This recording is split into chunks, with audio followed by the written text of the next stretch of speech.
قبل ما نبدا الفيديو ما تنساش تعمل لايك وشير وسبسكرايب للقناه وتفعل زر الجرس عشان خاطر يوصلك كل جديد من عندنا. ويا ريت اللي ما سمعش الافلام والمسلسلات اللي نزلناها على القناه هنا خش اسمعها واكتب لنا رايه في الكومنتات. وحاجه اخيره، لو عايز تعمل مسلسل معين او فيلم معين اكتب لنا اسمه في التعليقات وهنعمله لك وهنحط اسمك كمان في اول الفيديو. يلا بينا نبدا مسلسل النهارده. بيبدأ مسلسلنا النهارده في جزيرة في وسط البحر اسمها هيون، وبيحصل عاصفة قريبة منها لدرجة إنها بتهد البيوت من مكانها. بعد ما العاصفة بتنتهي بيطلع أهل الجزيرة عشان يصطادوا السمك اللي طلع من البحر بعد العاصفة، وهم بيلموا السمك بيلاقوا حورية بحر موجودة جوه الكهف، فبيتجمع أهل الجزيرة وبينقلوها لمكان وسطهم وبيستنوا رئيس الجزيرة الجديد عشان يسلموها له. وبيبقى في واحد وسطهم اسمه يانج سو اللي بياخد الحورية عشان يقدمها للحاكم داميو اللي بيتعين حاكم على الجزيرة من جديد. ولما بيوصل داميو بيقول له سانج انه هيوري له حاجه عمره ما شافها، ولما بيروح بيلاقيها حوريه بحر، فبيقول له سانج ان زيت الحوريات اغلى بكتير من اي زيت، حتى زيت الحوت نفسه، وبكده هيبقى اغنى واحد في البلد. لكن داميو بيبدأ يواجهه باللي بيعمله في الجزيرة وإنه بيسرق الناس اللي فيها وبياخد أعلى أجر، وده يعتبر جريمة بيعاقب عليها القانون.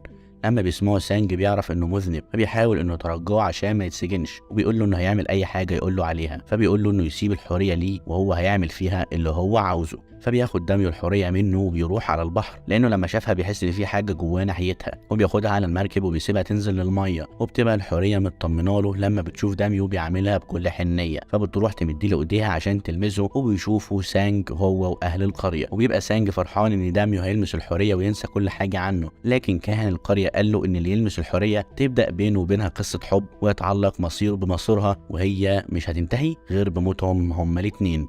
وبيقول له ان الحوريه هتسحب منه الذاكره بتاعته وهتخليه ينسى كل حاجه في حياته. وبيبقى سانج مش طايق داميو وبيقول له انه هيعمل اي حاجه عشان يطلعه بره الجزيره. وبعد مئات السنين في مكان تاني في نفس الوقت بيبقى فيه شخص محتال اسمه جون جاي، بيمثل على الناس انه محامي عشان يقضي غرضه منهم وياخد الفلوس اللي هو عاوزها كلها، وبيرسم على كل البنات عشان يعجبهم وياخد منهم اللي هو عاوزه برضه. وبيبقى ليه 2 صحاب بيساعدوه اسمهم جونان وتاي. جون جاي بيبقى شاطر جدا انه يرسم على الاغنياء عشان ياخد منهم الفلوس، كمان بيبقى عنده قدرة التنويم المغناطيسي اللي بتساعده يدخل اي مكان هو عاوزه بكل سهولة، عن طريق طبعا انه ينيم الناس اللي حواليه. في يوم بينتحل جون جاي شخصية النائب العام، وبيتعامل مع سيدة أعمال اللي بتبقى عاوزة تدي رشوة عشان تساعد ابنها يخلص من التحقيق بعد ما تسبب في انتحار زميل ليه في المدرسة.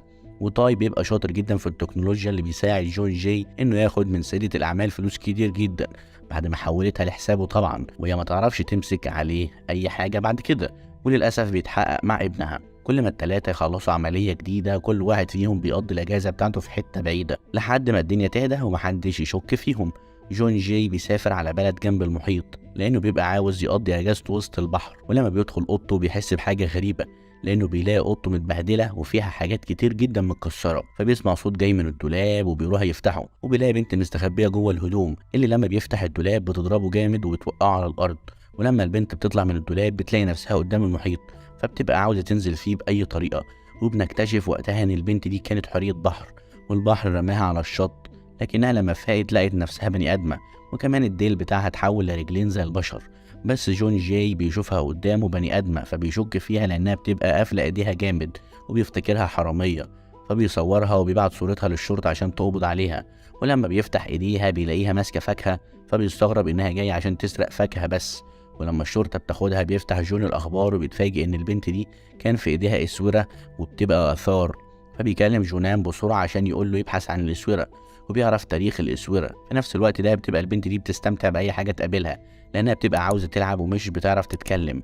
بيروح جون عشان يقابل حبيبته مينجي وبيتكلموا مع بعض وبيسألها عن تاريخ الإسورة، فبتقول له انها اكتر من 400 سنة في الماضي. فبيطمع جون في البنت وبيروح على الاسم عشان يخرجها، لكنه ما بيبقاش عارف عنها اي حاجة، هي كمان ما بتبقاش عارفة تتكلم فما بيعرفش حتى اسمها. وبيدخل جون يرسم على الضابط وبيستخدم التنويم المغناطيسي وبيقدر انه يخرج البنت، وبيسلم عليها لكنها ما بترضاش تلمس اي حد، فبيلاقي ان خطته هتفشل، فبيقرر انه ياخدها معاه ويعزمها على الغداء ويجيب لها كمان هدية وبعدين يسرق منها الاسورة. وهم ماشيين في الطريق بيلاقي جون ان البنت مش لابسة جزمة وكمان رجليها متعورة، فبيروح يشتري لها جزمة، لكن لما بتيجي تلبسها ما بتبقاش عارفه تلبسها ازاي، وطبعا لان ده اول مره تشوف فيها جزمه اصلا، فبينزل جون يلبسها الجزمه بنفسه، وبعدين بيروح يشتري لها فستان تاني تلبسه بدل الهدوم اللي لابساها، وبيقرر انه يسرقها بسرعه عشان يخلص منها ويشوف طريقه. ولما بيتغدوا سوا بيلاقي البنت بتاكل بطريقه مش كويسه، وبيبقى محرج جدا من الناس اللي حواليه، فبيقرر يقرب منها وبيبدا يعملها كويس. وفي الوقت ده بيستغل الفرصه وبيسرق منها الاسوره، وبيقول لها انه هيرجع لها تاني، وبياخد نفسه وبيمشي. لكن للاسف وهو ماشي ما بيبقاش مرتاح، وبيبقى حاسس ان في حاجه بتشده للبنت دي، فبيرجع لها تاني علشان يطمن عليها، وبيلاقيها قاعده تحت المطر وحاطه شمسيه عليها، وبيمد لها ايده فبتبتسم له، وهنا بتتعلق روحها بروحه زي ما حصل قبل كده بين حوريه البحر وداميو. قبل مئات السنين بقى داميو بيكون قرب من الحوريه قوي، وبتقول له انها علمته ازاي يقرا افكارها، ويتفقوا انهم يتقابلوا تاني وما يكونش اخر لقاء بينهم، وبيتفق معاها على اشاره لما تشوفها تطلع على الشط ويتكلموا سوا. في نفس الوقت جون جاي بيراقب البنت بشكل غريب، وبيشوفها وهي بتتعامل مع الناس، وبيلاقيها بتتعامل بشكل محرج، فبياخدها على الاوضه في الفندق وبيلاقيها بتبص له دايما، فبيقول لها انه مش معجب بيها، وبيتوتر وبيفضل يزعق معاها لانه ما بيبقاش عارف عنها اي حاجه ولا اسم ولا عيله. بعد شويه بتشوفه وهو بيتفرج على التلفزيون، فبتروح تمسكه وتحاول تهزه عشان تتعلم الناس بيتكلموا ازاي، لكن جون بيتضايق منها وبيدخل ينام. بس بتجيله مكالمه من جونان ان سيده الاعمال اللي نصبوا عليها بعتت له رجالتها، فبيتوتر جون وما بيبقاش عارف يعمل ايه، فبيقرر انه ياخد البنت ويهرب، وبيجروا سوا، والبنت بتبقى مستمتعه بيه وبتنقذه كل شويه من غير ما ياخد باله، وبنلاقي عندها قوه في القتال رهيبه، بتبقى مفكره انه معجب بيها وبيحميها لكنه ما بيبقاش حاسس بحاجه، وعلى طول بيجيب لها اكل وبس. وبياخدها جون على الكنيسه، وهناك بيقول لهم انها مراته لكن عندها مشكله وما بتعرفش تتكلم للاسف، وعشان كده جابها هنا، لكنها بتفاجئه وبتتكلم مع الناس، فبيشدها على جنب وبيسألها ازاي عرفت تتكلم، فقالت له انها سهرت طول الليل امبارح تتعلم من كلام التلفزيون. بالليل بياخدها للفندق وبتبقى حاسه ناحيته بالحب، لكنها ما كانتش عارفه يعني ايه حب، لكن عموما قالت له ان هي بتحبه، لكنه بيحذرها انها تحب لان الحب ضعف وهو ما بيحبش الناس الضعيفه. تاني يوم اخدها لاخر مكان قابل فيه مامته، وقال لها انها مشيت من غير ما حتى تودعه، لكنهم اتفاجئوا لما لقيوا رجاله سيدة الاعمال جايين عليهم وبيهجموا عليهم، فشدته البنت ونطت بيه في الميه، واتحولت وقتها لحورية بحر من تاني، وقالت له انها بتحبه ووعدته انها ترجع له تاني لكن ينساها دلوقتي، وقربت منه عشان تسحب منه كل ذكرياتهم سوا. في الماضي بقى داميو بيقول للحورية انهم اتقابلوا قبل كده، فقالت له انها انقذته وهو صغير، لكن لما كبر وباباه حب يجوزه هي سحبت منه كل الذكريات اللي بينهم، عشان كده هو مش فاكر اي حاجة بينهم. لما بيفوق جون بيلاقي نفسه على الشط وحواليه ناس كتير، فبيحاول انه يفتكر اي حاجه لكنه ما بيفتكرش غير حياته لوحده. اما البنت فكانها ما جاتش ولا كانها موجوده اصلا. هو بيبص في ايده بيلاقي نفسه ماسك اسوره لكنه ما بيبقاش عارف هو جابها منين، فبيقرر انه يرجع لبيته عشان يستقر، لكنه بيلاقي اصحابه جونان وتاي هربانين عنده من سيدة الاعمال. اما الحوريه فبترجع تاني لبلد جون زي ما وعدته، لكنها ما بتبقاش عارفه توصل له ازاي لانها ما تعرفش اي حاجه عنه غير اسمه، لكنهم دايما بيتواجدوا في نفس المكان من غير ما يشوفوا بعض. وبتبقى جعانه جدا فبتشوف بنات وهم بيسرقوا، فبتقرر ان هي الطريقه دي اللي هي تجيب بيها فلوس، فبتروح ورا طفله صغيره وبتحاول انها تسرق اللي معاها، لكن البنت زعقت لها وقالت لها انها ازاي ست كبيره كده وتشتغل حراميه. ولما بتلاقيها جعانه بتجيب لها اكل. بعد كده بتفضل ماشيه في الطريق وبتتعرف على واحده متسوله، وبتاخدها توديها منطقه الاغنياء اللي بيرموا لبسهم علشان لبسوه مره قبل كده، فلبست زي المتسوله. وهي ماشيه افتكرت عنوان الشقه وافتكرت ان ده عنوان جون، فراحت تدور عليه لكنها بتلاقيه معرض لاسماك الزينه، ويبقى عيد ميلاد جون الليله وصاحبته مينجي عامله له مفاجاه، فبتروح تطلب من الطباخه انها تعمل اكل عشان عيد الميلاد، بس الطباخه بتقول لها ان ابنها كمان عيد ميلاده النهارده وبتطبخ له هو كمان. وبتاخد مينجي الاكل وبتروح توديه لجون اللي لما بياكله بيفتكر اكل مامته بالظبط وبيقعد يفكر فيها. وبيبقى جون متعود انه يروح كل عيد ميلاد ليه معرض الاسماك زي ما مامته كانت متعوده توديه. في نفس الوقت الحوريه ما بتقدرش تستحمل الجوع وبتنزل للحوض عشان تاكل السمك، فالناس بتفكرها مجنونه وبيكون جون موجود، فبياخد باله منها لكنه ما بيبقاش فاكرها وبيسيبها وبيمشي. وبيبعت له صاحبه صورة البنت اللي كانت معاه في اسبانيا، وبيلاقيها نفس البنت اللي كانت في الحوض بتاع السمك، فبيروح يرجع لها تاني، لكن في نفس الوقت بتكون البنت بتهرب من الامن، فبيقابلهم جون وبيعرف يمثل عليهم انه ظابط وجاي عشان يقبض عليها. الحورية بتهجم على الجزيرة بقى عشان تاخد لبس ليها، وبتسيب مكانه لؤلؤة، فبيقول لهم سانج ان الطريقة الوحيدة عشان يمسكوها هي انهم يكسروا رجليها عشان ما تقدرش تهرب تاني، ولما بيحاولوا يمسكوها بيوصل داميو وبينقذها في آخر لحظة. في الحاضر بقى مامة جون جاي بتعمل أكل لطليقها وبتبعته ليه، ولما بياكلوا بيفتكر الماضي وبيحن ليه، وبيفتكر مراته وابنه وهو بيوعدهم إنه يخليهم أغنياء وما يتخلاش عنهم أبدا، لكنه عمل للأسف عكس كده.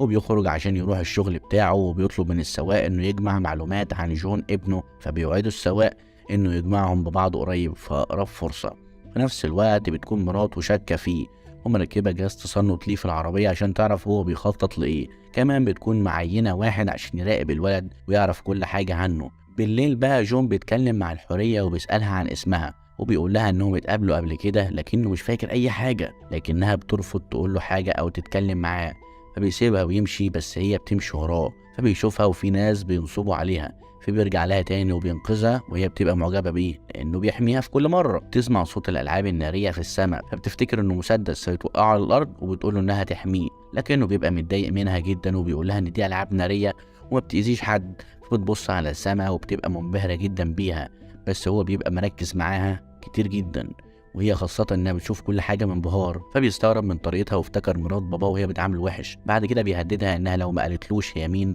هيمشي ويسيبها، لكنها بترفض برضه تقوله. ولما بيجي يمشي بتصعب عليه لانها بتبقى لوحدها وملهاش اهل تروح لهم، فبياخدها معاه لشقته وكمان بيعزمها على العشاء، وبيفضل مراقبها وهي بتاكل وكأنه اول مرة يشوفها. فسألها عن الاسورة وهي قالت انها هي اللي اديتها له. بيقول لهم جونان انها لازم تفضل في البيت لحد ما يعرفوها كويس، فبيضطر جون ان يسمع كلام صاحبه. وبعدها سألوها عن اسمها، لكنها بتسألهم ليه لازم يكون عندها اسم، فقالوا لها انهم لازم كل واحد يبقى ليه اسم عشان يتنادى عليه بيه. فقرروا يسموها، لكنها رفضت كل الاسماء ما عدا الاسم اللي اختاروا ليها جون وهو تشان. في الوقت ده بتوصل مينجي للبيت عشان تحتفل بعيد ميلاد جون، وبتراقبها تشان وبتبقى مستغربة منها لأن بالنسبة لها هي بتتعامل بطريقة غريبة.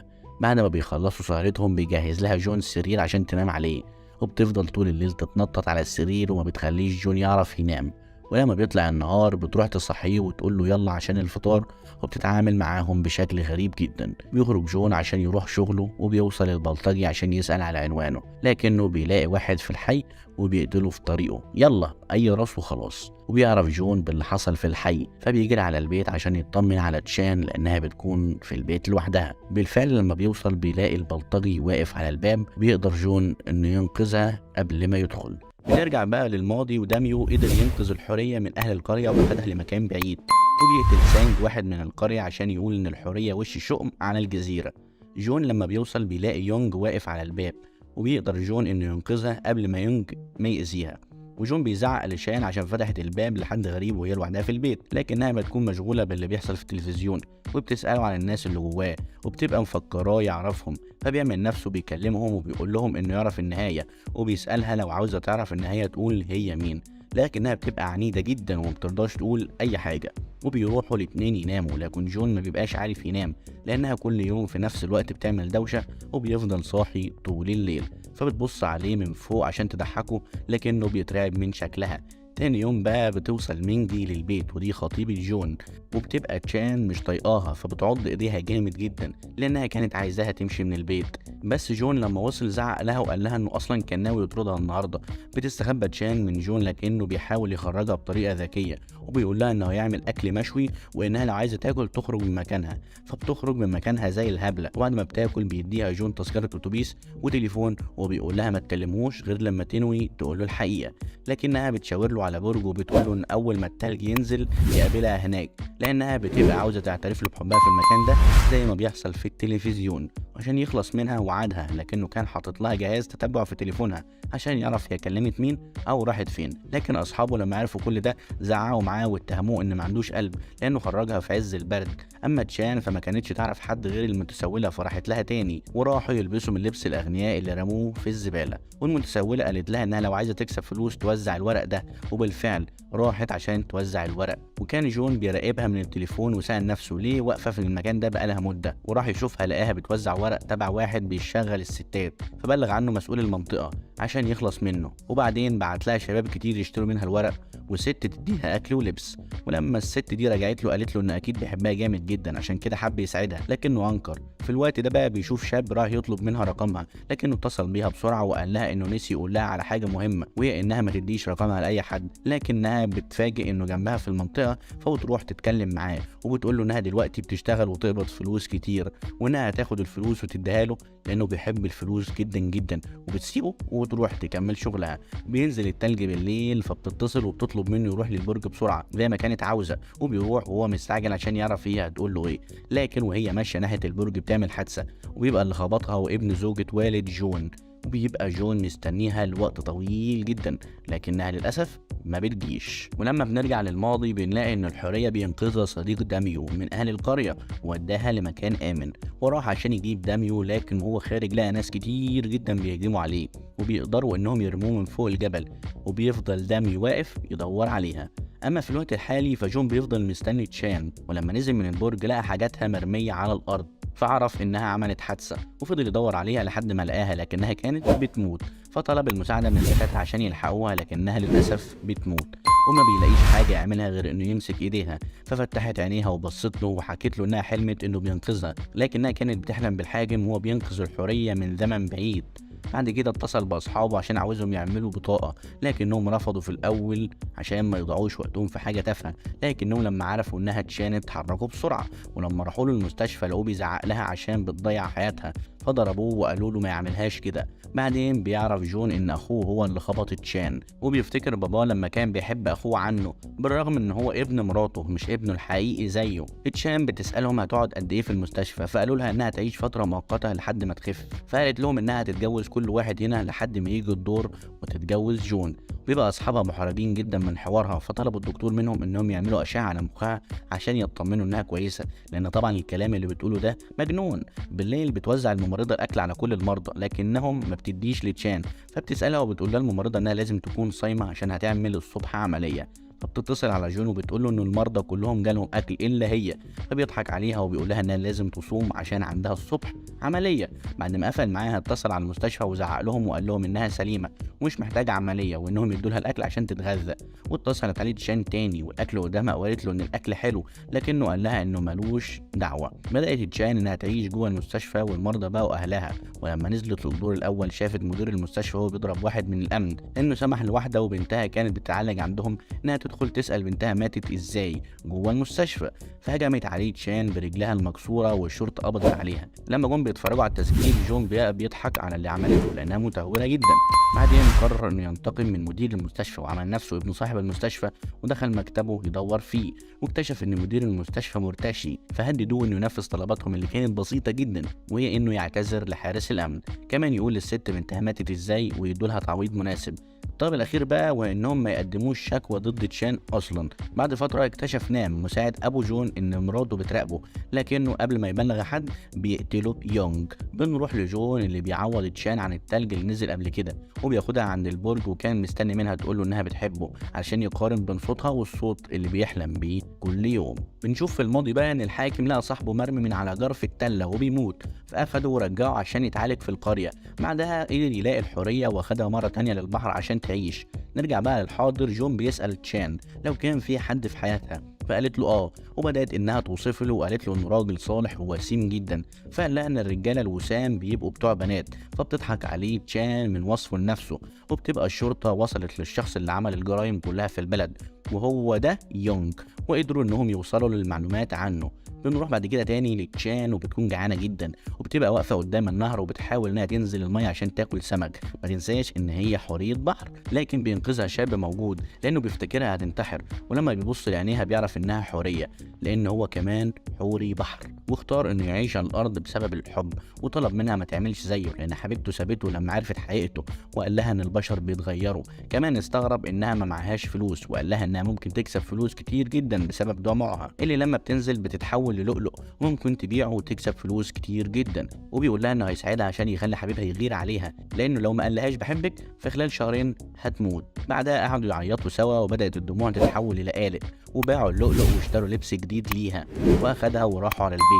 وكان شكلها متغير، ولما شافها جون غار عليها وتعصب وشد تشان لجوه عشان يدخلها. كمان طلب منها ما تلبسش قصير وما تخرجش كتير من البيت، وده اصحابه يلاحظوا انه بيعملها بقسوه دايما، حتى انه خلاها تنظف البيت عشان ما تلاقيش وقت تخرج فيه، فبيسيبها هو واصحابه وبيخرجوا، لكنه بيرجع تاني يجيب حاجه فبيتفاجئ انها في البسين. وبنلاحظ انه بدا يغير عليها جامد واعجابه بيها كمان بيزيد، وهي لما شافته عرفت تخبي ديلها منه وطلبت منه ما يدخلش عليها لحد ما تلبس هدومها. وبنروح لمينجي اللي بتشتغل في الاثار، وبتشوف زهريه عليها صوره امير وحوريه بحر، وكان راسمها لحوريه وهي بتقرب من شخص لابس بنطلون وقميص، والشخص ده بيبقى قريب جدا في الشبه من جون جاي.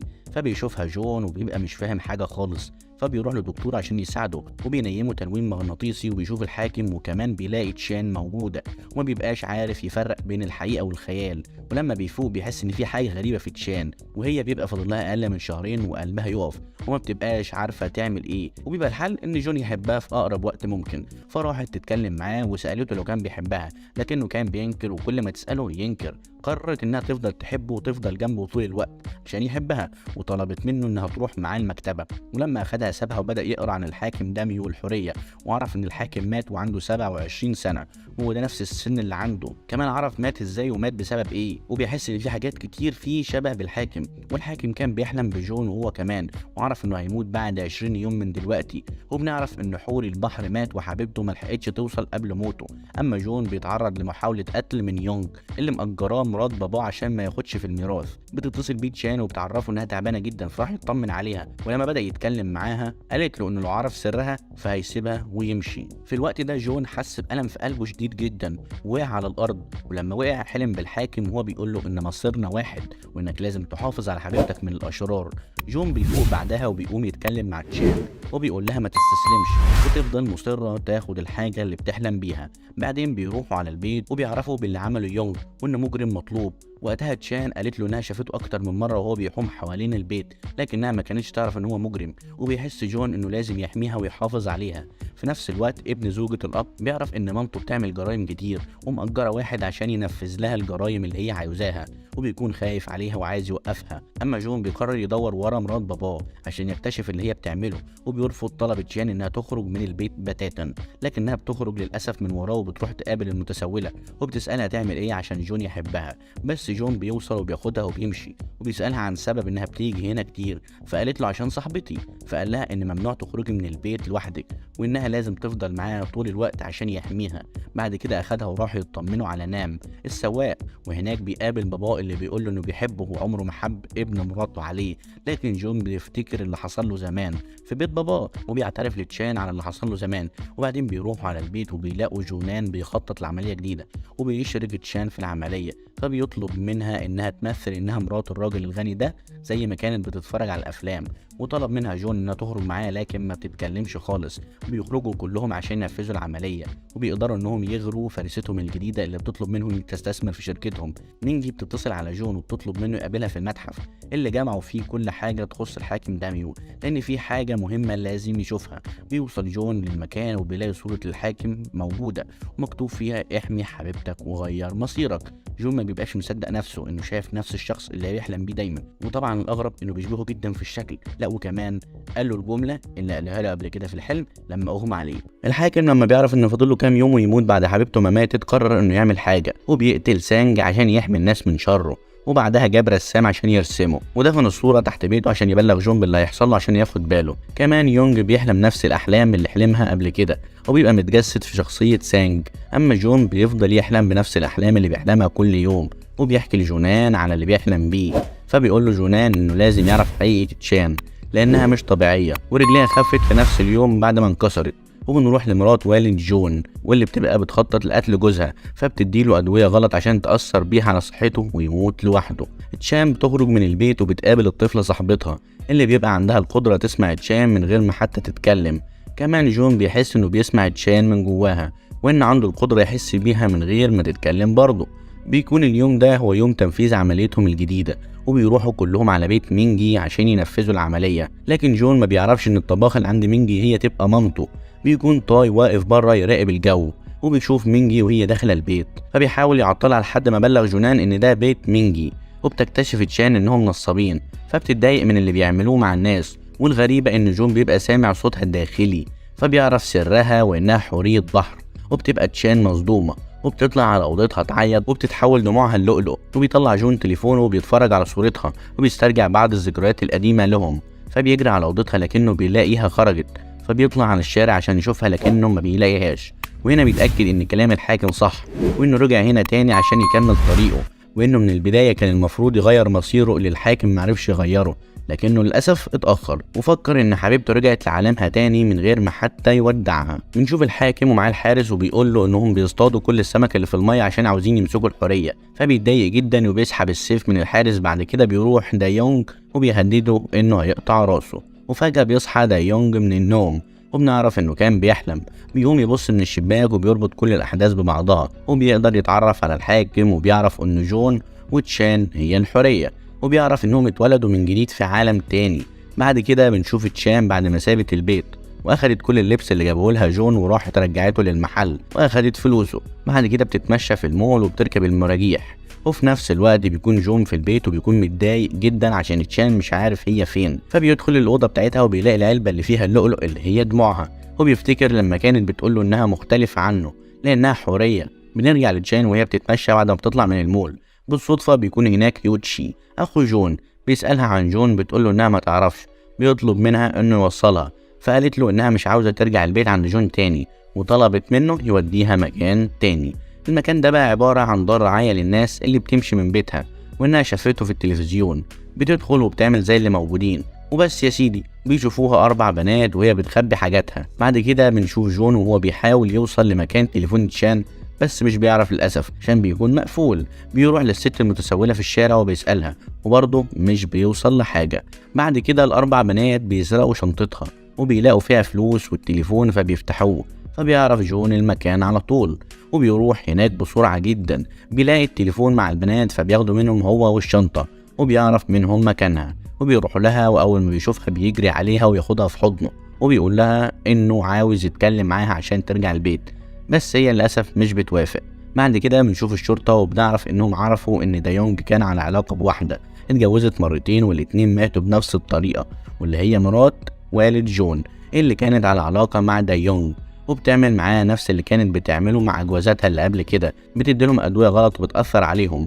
بعد كده بنشوف جون في البيت وبيفتكر لما كان بيقول لتشان إنه إنسان مش بيحب حد وإنه بيستغل الناس لغرضه، وفضل متضايق من الكلام اللي قاله لها قبل كده طول الليل. وهي في المركز وبيقرر إنه يروح لها ويكون جنبها، ولما بيكون معاها وبيقرأ أفكارها. والحكاية دي بقت بتعمل له مشاكل لما عرف إنها لو لمست بس المية هتتحول لحورية، وكان طول الوقت بيحاول إن يخلي المية ما تلمسهاش أبدا، لدرجة إن كل اللي في المكان اتضايقوا من تصرفاته. فبتروح واحدة لتشان وبتقول لها إن هي هنا بسبب مشاكل مع جوزها، وهو عارف إن هي هنا بس ولا مرة فكر يجي يصالحها. وإنتي جوزك هنا جنبك عشان يصالحك، وروحي معاه عشان إحنا زهقنا من تصرفاته.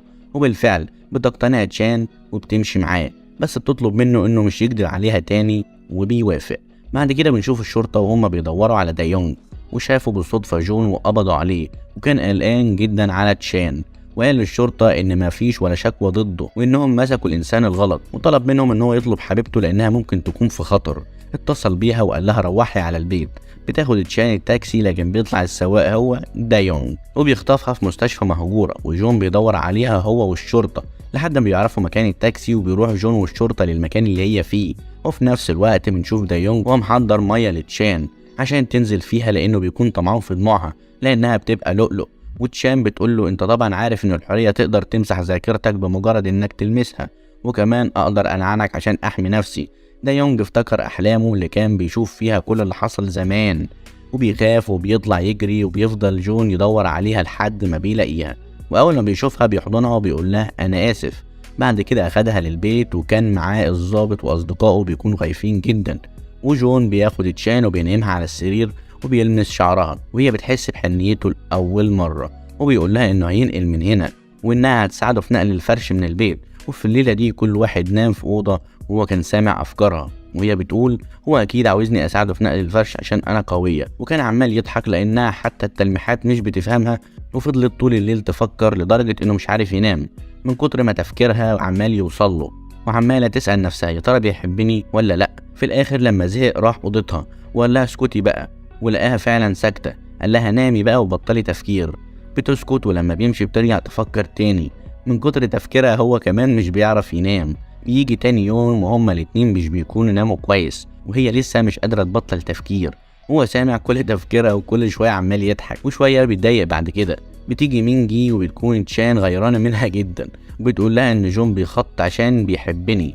فبتقول لها انه دايما بيعمل كده، وان عادته، وان دي طبيعته، وانك دلوقتي بالنسبة له سمكة في الشبكة.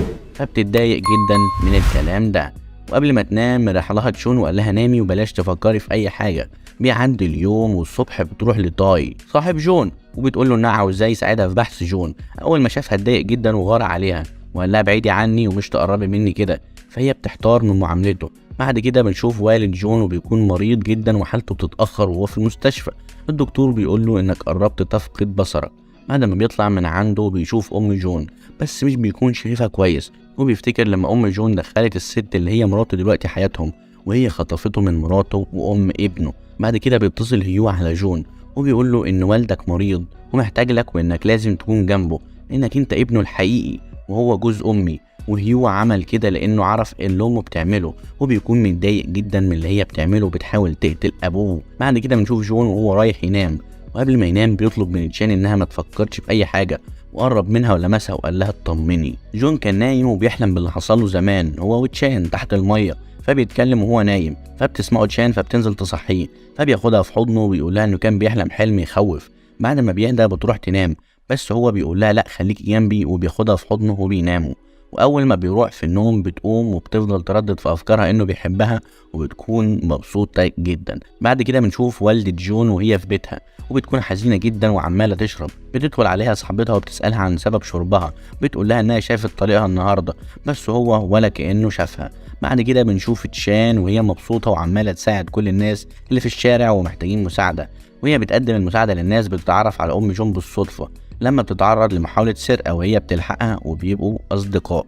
في الوقت ده بتدخل مينجي صديقة جون لغرفة الطباخة اللي عندهم، وبتعرف إنها والدة جون، وبتتكلم معاها. وبسبب إنها كانت دايما بتعاملها بأسلوب وحش فبتقرر إنها ما تقولش لحد، وبتبدأ تعملها معاملة كويسة. بس والدة جون بتكون مستغربة. بعد كده بنشوف مرات والد جون وهي مستمرة في خطتها، وبتديله الأدوية اللي بتمرضه باستمرار. بس هي ما اكتفتش بكده، لا دي كمان عاوزة تموته بسرعة عشان عرفت إنه عاوز يكتب وصية، وفي الوصية دي هيكتب كل حاجة باسم ابنه الشرعي جون. واستغلت سوء حالة عينيه وغيره في الأوراق هي والمحامي، وابنها مضى على الورق اللي هم عاوزينه. بعد كده راح جون للدكتور اللي بينيمه تنويم مغناطيسي عشان عاوز يعرف ايه اللي هيحصل للحاكم والحرية. وبيشوف الحاكم وهو مقتول في المية لما كان بينقذ الحرية. اول ما الحرية بتلاقيه اتقتل فبتقتل نفسها هي كمان، وبيموتوا هما الاتنين في المية. بس للأسف مش بيقدر يعرف مين اللي قتله. الدكتور فوق جون من النوم المغناطيسي لما لقاه بيعيط. فاق جون وفضل زعلان جدا ويعيط لما عرف ان هو وتشان هيموتوا، وانه مش هيقدر يحميها ولا ينقذها. وفضل يتكلم مع الدكتور شوية، بس للأسف بنكتشف ان دا يونج واقف على الباب بيسمعهم وعرف كل حاجة. بعد كده بيروح جون لتشان وبيقابلها في الشارع، واول ما بيشوفها بيحضنها، وبعد كده بياخدها وبيعيشوا احلى اللحظات. وبيقرر انه يساعدها على قد ما يقدر الايام الجاية. بعدها بنشوف دا يونج رايح للدكتور وبيطلب منه انه ينيمه عشان عاوز يعرف ايه اللي هيحصل له زمان. ولما شافه عرف مين اللي قتل الحاكم والحرية، بس مرضيش يتكلم. بعد كده بنشوف جون لما بيرجع البيت وبيلاقي تشان قاعدة قدام التلفزيون، وبيدخل من غير ما يكلمها. فبيسمع افكارها وهي بتقول عليه شاب تافه، وانه دخل من غير ما حتى يعبرها ولا يكلمها، وشكلي كنت هبلة اني حبيته اصلا، شكله مش بيحبني. وشغلت الاسطوانه بتاعت الحريم المعتاده اللي هم اليومين دول انت مش مهتم والحوارات دي. بعد كده بيقول لها كفايه بطلي تشتميني في افكارك، وبيسيبها وبيمشي. تاني يوم بنشوف جون عند والده في المستشفى، وبيقول له زمان كان ليك شخص قريب منك بس محتال، هوري لك صورته لو تعرفه ارمش بعينك. وبيوري له جون صورة دا يونج، وبيعرف جون ان في حد قريب من والده على صلة مع دا يونج. بعد كده بيجي له اخوه وبياخده بره، وبيقول له ان والده كتب له كل حاجة باسمه، فبيسيبه جون وبيمشي. بنشوف صديقة جون مينجي وهي محتارة وبتكون عاوزة تقول لجون ان والدته شغال عندها بس مش بتقدر. بعد كده والدة جون بتعرف من والدة مينجي ان جون مش عايش مع والده من وهو في الثانوي، فبتزعل قوي وبتطلب منها انها تروح مشوار بسرعة. بتروح والدة جون لبيت والده وبتقابل مرات ابوه، وبتقول لها ابني فين؟ مش انت قلتي انك هتربيه؟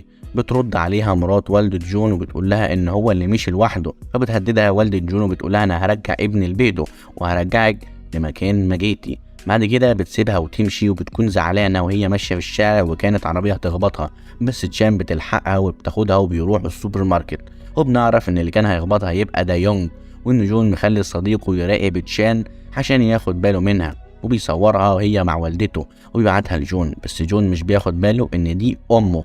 بعد كده بنشوف جون مع الشرطه اللي بيدوروا على دايونج، وبيقول له ان شريكه في الشغل اختفى السجل بتاعها من عندهم وانه متاكد ان هي عندها ابن منه. بعد كده بنشوف والدة جون وتشان بتوصلها للبيت اللي شغالة فيه، وبتعرف ان بيت صديقة جون اللي هي مينجي. بعد كده جون بيروح البيت وبيسمع افكار تشان وبيعرف انها محتاجة تنزل المية، فبيطلع صحابه من البيت عشان هي تنزل مية براحتها، فصديقه بيشك.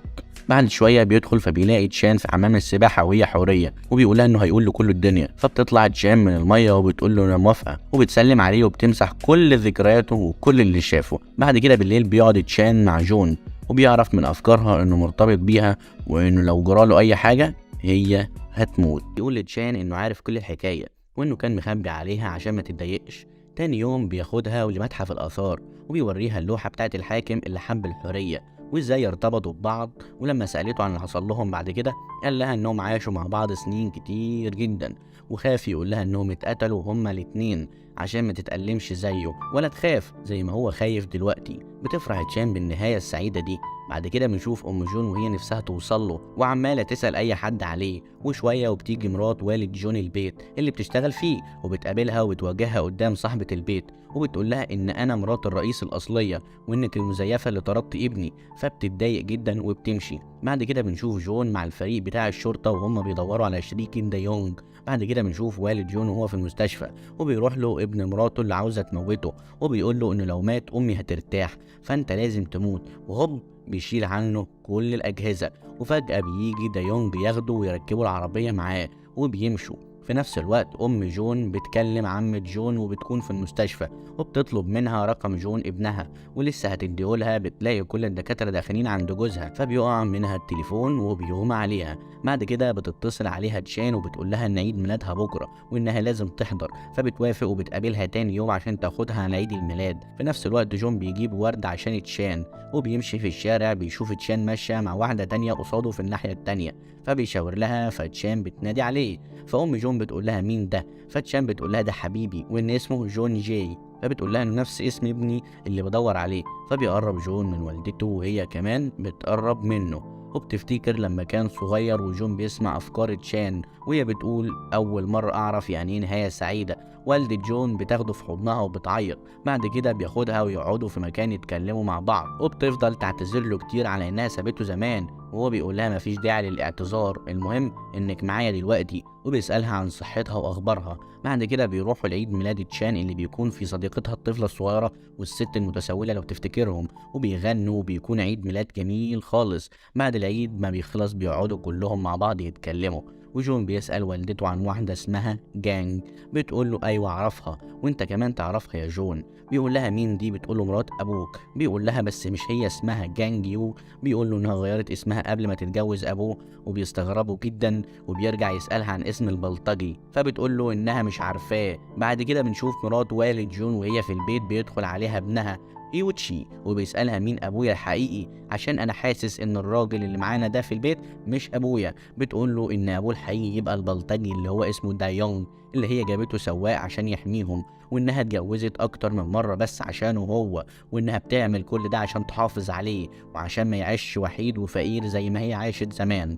وبتقول له كمان ان هي اللي كانت بتدي جوازاتها اللي فاتوا ده ويخليه يجيب لهم امراض كتير لحد ما بيموتوا، وعشان هو شبهها بيسكت وبيكمل معاها. بعد كده بيروح هيوتشي تاني يوم للشركة وبيجيله جون وبيسأله عن ابوه، بس هو بيكذب عليه وبيقول له انه سافر لمدينة هاواي. جون بيقول له ان انا مش واثق فيك ومش مصدقك وعارف ان والدي مسافرش ولا اي حاجة وهوصل له. بعد كده بيسيبه وبيمشي وبيروح يكلم الضابط بيتحقق وبيعرف ان والده ما طلعش بره البلد من 6 شهور. بعد كده جون بيكلم صديقه وبيقول له انهم لازم يسرقوا بيت ابوه، وهو بيكلمه بتسمع تشان كل المكالمة وبعد ما بيخلص المكالمة بتقول له إنها هتساعدهم. بعد كده جون بيروح وبيجهز نفسه هو وأصحابه، وتشان بتجهز نفسها عشان تقابل هيوتشي برا البيت وتعطله، وبيروحوا عشان يسرقوا بيت والد جون.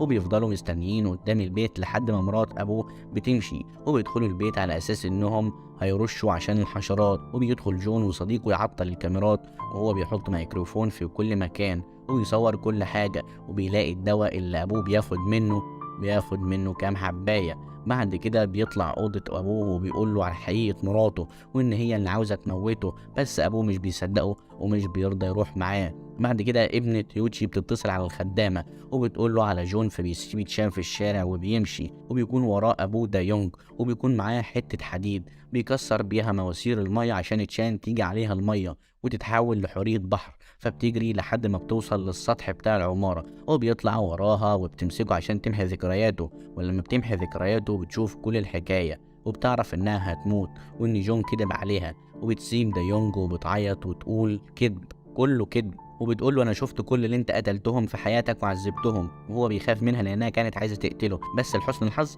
بيلحق يهرب منها. أما جون بيكون لسه عند باباه وبيترجاه يسيب البيت ده لأنه في خطر، وبيعرفه إن مراته ناوية تقتله، بس هو بيرفض يمشي معاه وبيكون مش مصدقه. أما والدة هيوتشي بتعرف والدة جون إن جوزها هيسيب كل ثروته لابنه هيوتشي. بيرجع هيوتشي للبيت وبيعرف إن كان في حد غريب هنا زي ما الخدامة بتقول، فبيطلع يطمن على باباه لو لسه موجود أو في حاجة حصلت له. أما جون بيكون في بيته وبيعرف صحابه إن باباه في خطر، وبيقول لهم إنه جاب عينة من الدواء اللي بياخده عشان يثبت إن مرات أبوه بتحاول تقتله، وبيدي جون العينة للضابط عشان يثبتوا التهمة عليها. بس لما بيروح يقدمها الرئيس بتاعه بيرفضها، وبيقول إن مش هينفع تتاخد بيها في المحكمة لأنها اتاخدت بطريقة غير قانونية. وبيعرف جون باللي حصل وبيقول له إنهم لازم يشوفوا حل تاني يوقعوها بيه. جون بيروح بعدها يقابل أخوه وبيقول له إن والدته هتخلص على باباه ولازم يوقفها، وبيهدده لو حصل حاجة لباباه مش هيسكت وهيقتله. وبيرجع جون لتشان وبيسألها مالك بقالك كده كام يوم، بتقول له إنها عرفت الحقيقة وإنهم ماتوا زمان واتقتلوا. وفي بيت أبو جون بتديله مراته العلاج عشان ياخده، وبتدور على موبايله عشان تاخده معاها، بس هو بيكون قفله وخباه. بعدها بياخد العلاج لكنه في نص الليل بيحس بتعب، فبيتصل على جون عشان يلحقه، وبيكلمه وهو في الطريق وبيعتذر له أبوه عن كل حاجة. ولما بيوصل جون بيلاقيه للأسف مات، وعربية الإسعاف بتنقله. بتاخد تشان الطلقة بدل جون، وبتيجي الإسعاف وبتاخدها للمستشفى، وهيوتشي وأمه بتاخدهم الشرطة تحقق معاهم. والدة هيوتشي بتنكر كل حاجة، لكن هيوتشي بيفضل يعيط كتير جدا وبياخد جرعة سم كبيرة وبيموت. بيبلغوا أمه وبتنهار وبتفضل تصرخ كتير جدا وتعيط.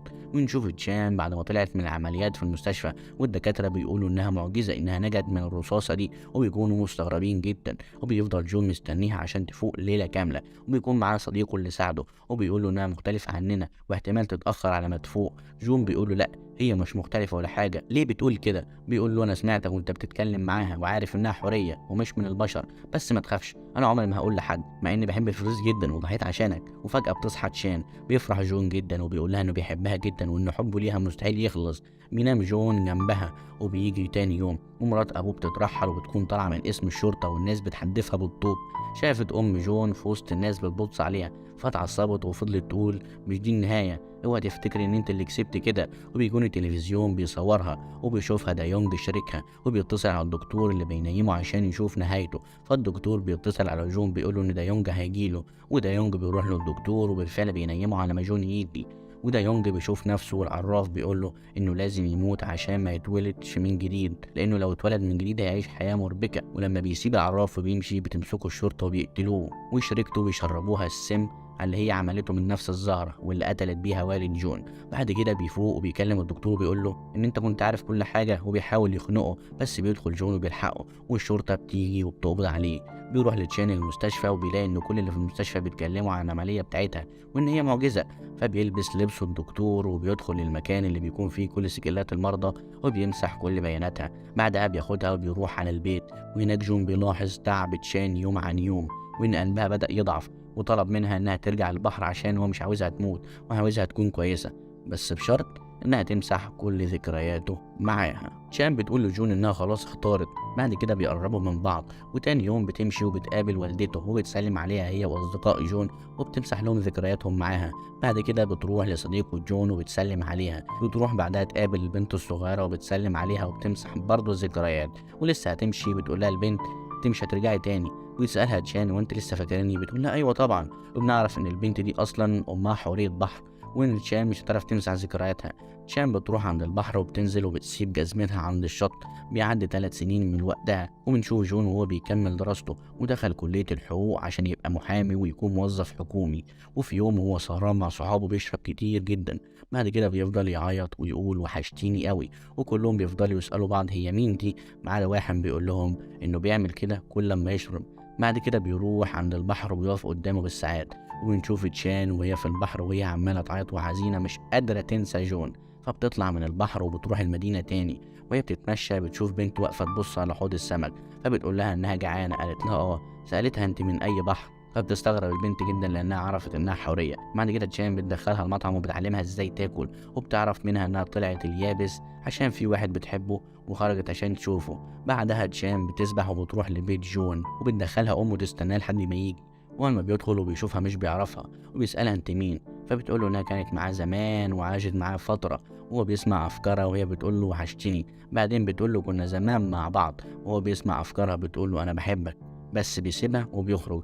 على ما بتطلع وراه مش بتلاقيه، وبيكون في تلج نازل. بتقعد على الارض وتعيط.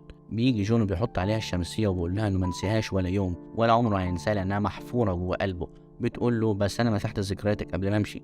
بيقول لها قبل ما اقول لك روحي للبحر كنت كاتب كل تفاصيل حياتي معاكي، كل ذكرياتنا مع بعض. وفي اول سنة اشتريت بيت جنب البحر وعشت فيه بعيد عن كل الناس. عشت مع ذكرياتي معاكي، بس بعد كده بيحضنها وبيتجوزها وبيعيشوا مع بعض سعداء. وجون بيسيب وظيفته الحكومية وبيروح يعيشوا في البيت اللي على البحر، ويكون بقى في بطنها بيبي. وبكده بيكون خلص ملخص مسلسل النهارده. اشوفك المسلسل الجاي. متنساش تشترك في القناة وتقول لي عايز ملخص ايه المرة الجاية. سلام.